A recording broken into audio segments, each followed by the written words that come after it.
Well, this rhinoceros beetle, he's here now for over a week. You can just about see the female.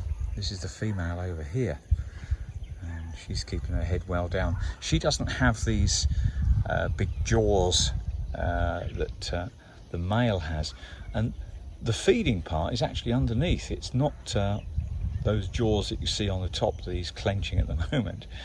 He's eating with his mouth underneath at the front of the body there. Quite prehistoric looking bug, isn't it? Yeah. What an amazing creature this is. The birds come along and the birds eat the food and don't mind the fact that there's a big beetle here.